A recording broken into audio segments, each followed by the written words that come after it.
Just wondering how you think he's playing with the Celtics this year. Well, obviously he's a guy. He's an all-star on the team. I think they have a lot of glue guys to make the guy go, but the plays he's able to make out there, especially at his height and his heart, he's been unstoppable this year. And what did you think of the way he played down the stretch? We played well against us last game. He had a big three that kind of pretty much sealed the game.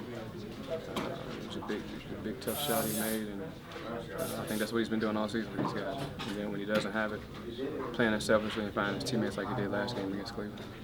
John, is there any emotion coming back here? It's the second time, but any emotion? No, it's always great to play here. Rajon, about the first quarter for you guys tonight, is just to give up 46 and the way they were able to get going. What did you see that allowed them to get going like that? We turned the ball over, and then on offensive rebounds, they kicked it out for three, so it was a little bit of both. We didn't protect the three ball again. Well tonight, they got off to a great start. 74 at half is not going to cut it.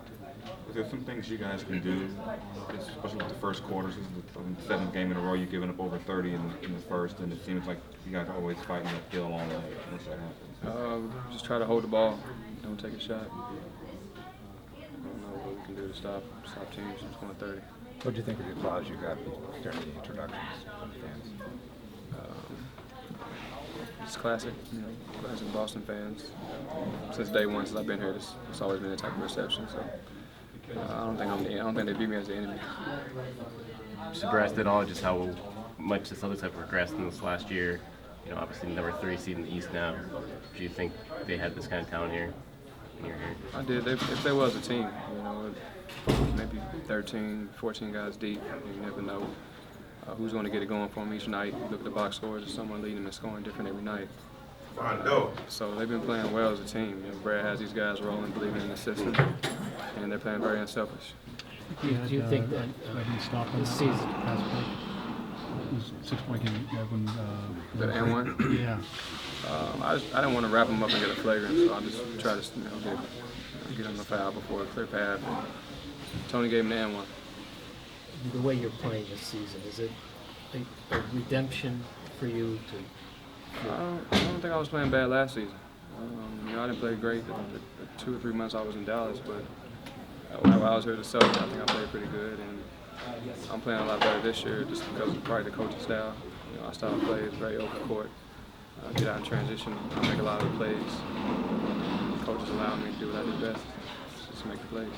Has this system been a better fit for you than Brad's system when you were leaving Carlisle's? You said when I left Wing? I'm saying, has this system been a better fit for you than when you were here with Brad and then with Rick? Definitely different than Rick's system. It wasn't just the system, it was the personnel. It was a lot different. Here in Brad's system, I think my numbers were pretty good. I think I was maybe 1 or 2 in the lead in assists while I was here with Brad, so I don't think it was a bad thing. Rajon, do you still keep in contact with any of your former teammates like Avery Bradley, Rajon Rondo? Yeah, I sent Avery a text. It was a big shot he made up today. My young guys, Kelly, Jared, a lot of these guys are my rookies. So it's good to see these guys playing well. And wish them health and happiness to continue to play and try to take these. What's it like Avery is guarding you? Well, I know what he brings. He's guarded me in practice, and I tried to get my rest last night. Avery's probably the best on-ball defender in the league we have, and he has been for a long time. Do you think you had to get away from here to find yourself, to find your groove? No, I had a pretty good groove while I was here, I think. Rajon, you're about to turn 30. How do you feel physically in terms of do you feel like an old head? And how do you kind of approach when you're playing younger point guards? Here we go, last bus. One time last bus you were that young guy, but I still am that young guy. What are you saying? I think people consider me old or older because I had early success at 21 years old, and it's crazy. That's how you should look at Tony Parker. He won early in his career, and I thought Tony was like 34, 36 at the time, but he was 29, 30. So 30 is not an old age as an NBA player. I feel great. It's my first year having a training camp under my belt. I haven't had one in 3 years, so I was able to get a training camp under my belt. I lift every day, I do yoga every other day, and still feel I'm 22.